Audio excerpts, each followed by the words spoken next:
Right now, it's Muse in the News with Gordo, brought to us by D&M Leasing and All Pro Foundation Repair. Thank you so much, Miller Man. Well, that Dallas police officer, Cardin Spencer, the guy who shot the mentally ill man in the stomach, and then looks like he didn't tell the truth in his police report. He's going to face a disciplinary hearing today, and so he could learn his fate today, whether he's going to be fired for this. And, of course, he still could face criminal charges in a lawsuit. The guy he shot still is in the hospital, and the charges against him have been dropped. So that was nice. He's got that dropped the charges, yeah. He's got a bullet in the gut, but he doesn't have any charges against him. So the officer will find out today what's going to happen to himself. What do you think the officer is telling, say, Chief Brown, or will tell this investigative panel as to why he shot? What do you think his reason would be? Out of love of the community? Because America and its freedom needs to be defended? Naturally, he's going to say, I felt threatened, but then they will say, why? Because the video shows the man doing nothing threatening. Right. So what do you think his response to that would be? I don't know. I mean, that he believes that our future's for our children? He could have said, panic. He may just admit, I panicked. Well, why didn't he say that initially?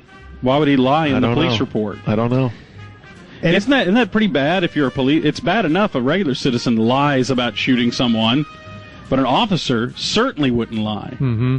They are above normal human beings when it comes to being honest and being truthful and forthright. That's why we let them be police officers, right? Because they're of such character. I wouldn't imagine that he's got a good answer. And if his answer is, I panicked, either way, doesn't he lose his job? Probably. Yes. I think that's the best explanation. That he panicked. Mm-hmm. He was all amped up and he hit the trigger and he panicked. Mm-hmm. Which I understand, okay.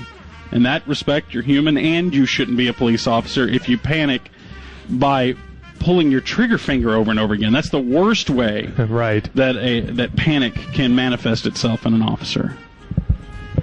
But anyway, he'll find out today. That A.C. Gonzalez guy, he's the interim city manager now that Mary Soon has left. Mm-hmm.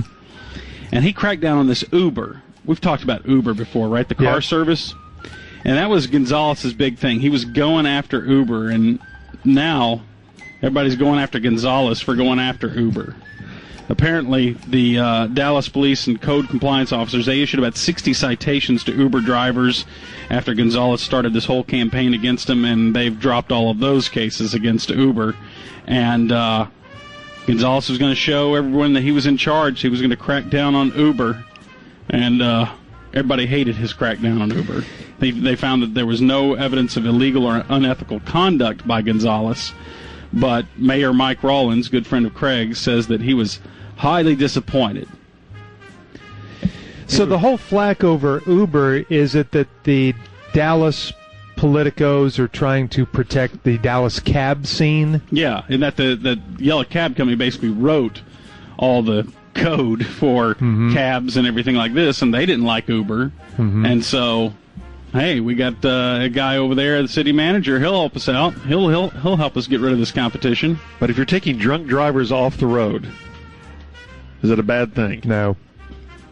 I think Uber's a pretty cool thing because... You ever used it? I've never used it. I've never used it, but I was out with a buddy who used it one night. Mm-hmm. Explain what it is. There's some people probably don't know what it is. Yeah, it's an app on your phone, and Uber is a company that has these Lincoln Town cars constantly circling the city, especially places like Uptown or Greenville Avenue, constantly circling like sharks.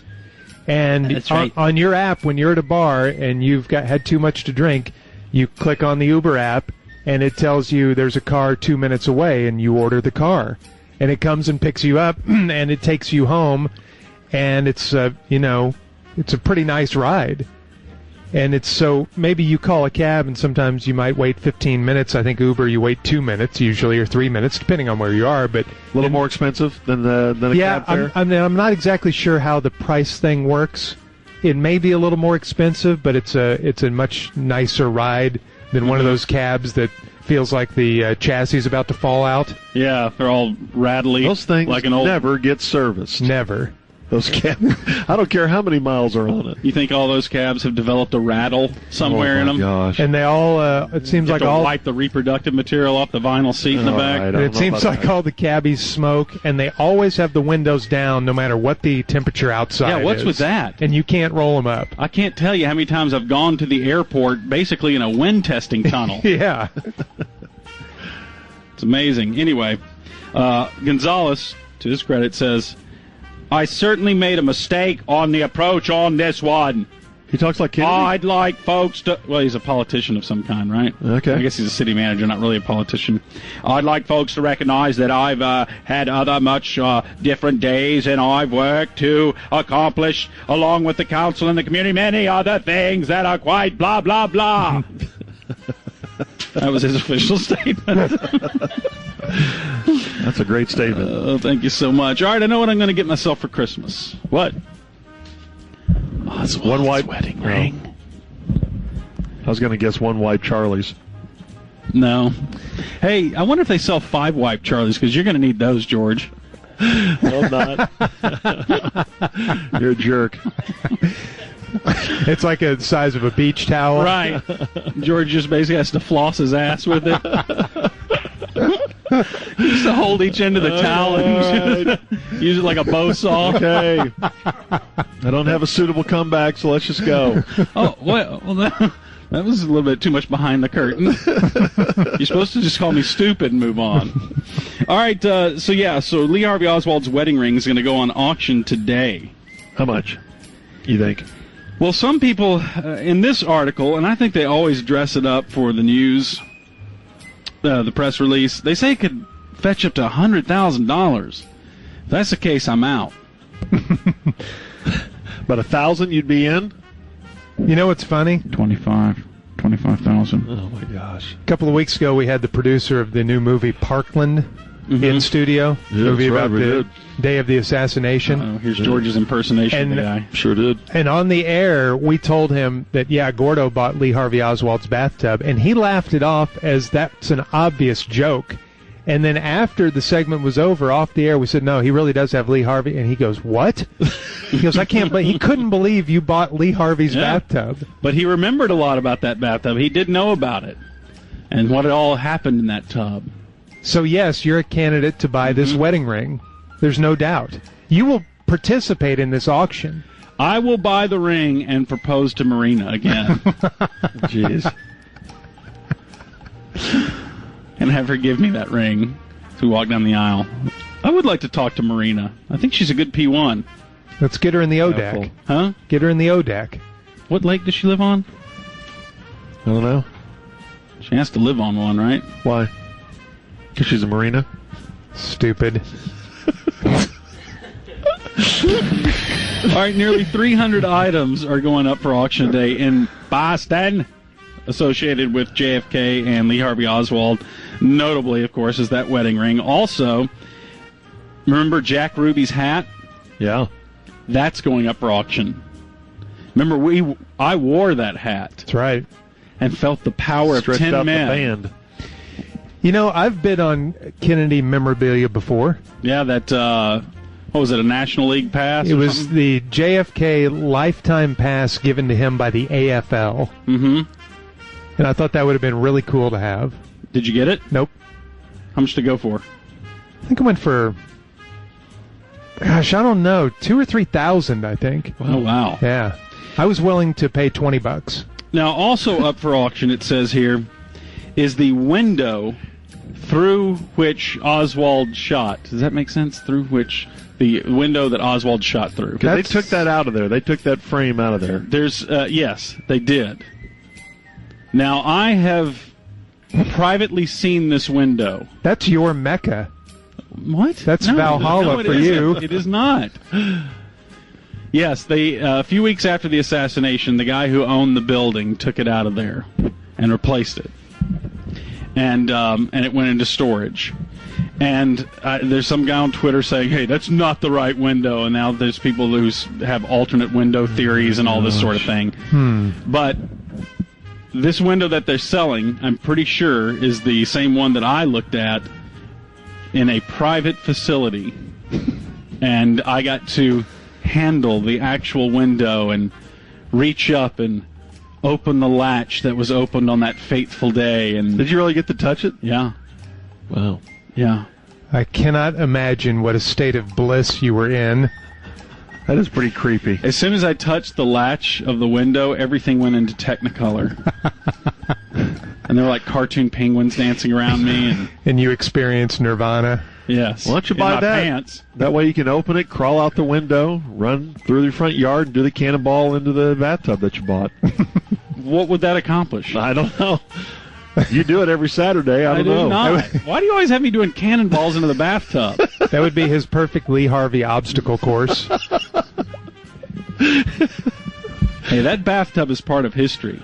And it's there are top men taking care of that right now. Top men. What does that Top mean? men. Power top men. Oh. So how much would you pay for Lee Harvey? Now this ring has a lot of significance because this is the ring that he took off. I don't want anything Listen from Lee to Harvey my Oswald. story. Shut your mouth. He took this ring off that morning of the assassination and put it in a teacup on top of the dresser at Ruth Payne's residence where Marina was sleeping. Why? Right? Why did he went do out that? there to reconcile with Marina the night before. He never went out there during the week. But he got a ride out there to try to reconcile, beg Marina to come back to him. She says no. And so the next morning, he got up, took off his wedding ring, put it in that cup, and left $170 on the dresser. And this is a man who that was all the money he had in the world. He left her everything that he had. And he goes to the Texas School Book Depository, and you know what happened. What? He kills Kennedy. Oh, yeah, that But part. some people are saying, no, he didn't do any of that. Why does he do all these actions if it's just another day at work? Wedding ring that he never takes off. All the money he has in the world that he sets up there for her to use. He thought he was going into some sort of protection and wouldn't be able to get her money, so that's why he left it. Good theory. Mm-hmm. If she had reconciled with him, then Jeff Greenfield's book might have come true, and he may have never been manhandled on the tramp stamp with Wolf Blitzer. So how much would you pay for it? The ring? Yeah. $0. Really? Dude, no interest. If somebody gave it to you, would you take it? No. Nope. Meanwhile, I'm about to bid $25,000 on it. Yeah, maybe I would take it and sell it to you and make something. Yeah. Yes. And knowing my luck, I'd take it off and it'd fall down, and I'd hear the clink, clink, clink as it rolls into the drain of the bathtub, and I'm screaming, no! Rick Perry visited Israel. I wonder how that went. Hey, where did Jesus live? Which one's his apartment, man? Come on. He went over there to promote the new Texas A&M campus in Israel. It's going to be over there? Yeah.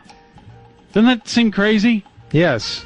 Who are they going to play in football? What conference will they be Lone in? Star? The A&M Conference? The Bethlehem Roadrunners. Yeah, I don't understand. It seems like if you have a Texas A&M or UT satellite campus, that it has to be within the borders of Texas. Otherwise, it's just a different school. Just call it something different. Because A&M Jerusalem? Is that what's it going to be? A&M Nazareth. I swear to you. It's called A&M Nazareth. Yeah, last the Texas night. A&M University at Nazareth Peace Campus. Yeah, or you can get a great piece around here, right, man? All right. Well, it happens, man. It happens. Are we ready for birthdays yet? You got a minute or Okay. two. In Washington State, there was a middle school boy that was arrested on an attempted murder charge after he brought 400 rounds of ammunition and a handgun and multiple knives to school. Jeez. You know how old he was? Junior high, I guess 12 or 13. 11. Ugh. And he already brought that much weaponry to his school. School was on lockdown for 2 hours.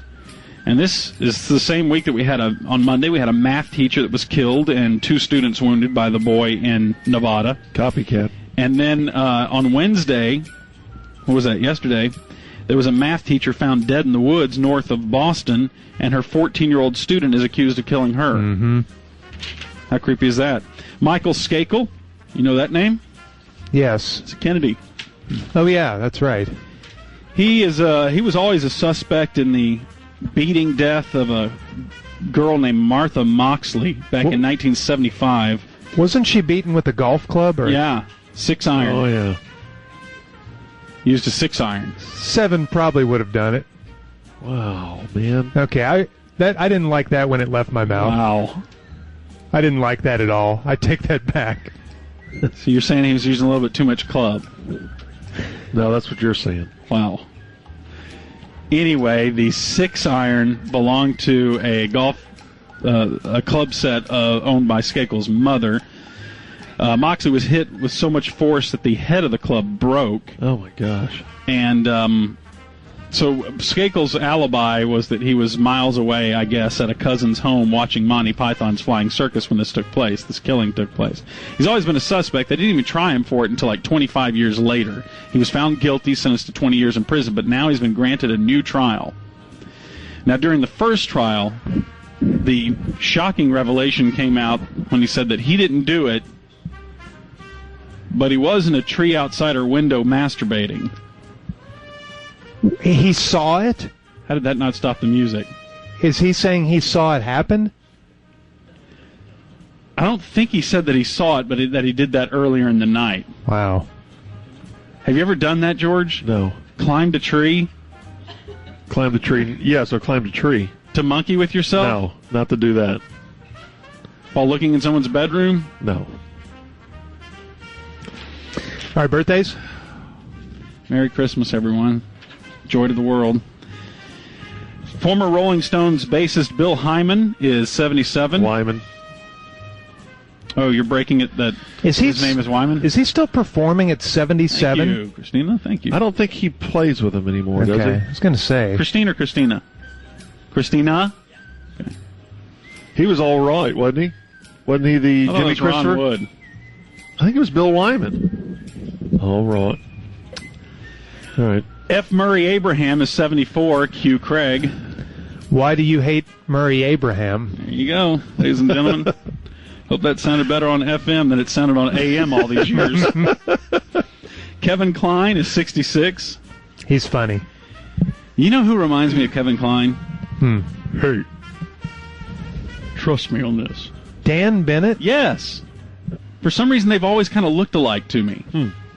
I don't get that at all. Both handsome, powerful men Okay. that are great decision makers that I love working for. That's not what you said off air. No, you're the one that bags on Dan Bennett off the air, and Craig and I are always trying to correct you, saying, dude, I this love is the Dan greatest Bennett. guy we've ever worked Dan for. knows that's not true. Singer Monica is 33. Rapper Drake is 27. He and Johnny Football are buddies. Jay Novacek is 51. Greatness. 84. Y.A. Brestol is 87. Are you talking about the great Y.A. Tittle? Well, I don't know if we can say that on the air. You're such an idiot. I'm Seriously, you got to be the biggest idiot on radio. I'm a genius. Look how You really do. red-faced Christine is over there. See? It's Don't laugh testing at it. well. Don't encourage it. And that's Muse and News. All right, 7:33 on the ticket. Coming up next, we've got lots of fantastic fan feedback, including a reason why female comedians aren't funny. Oh, my God.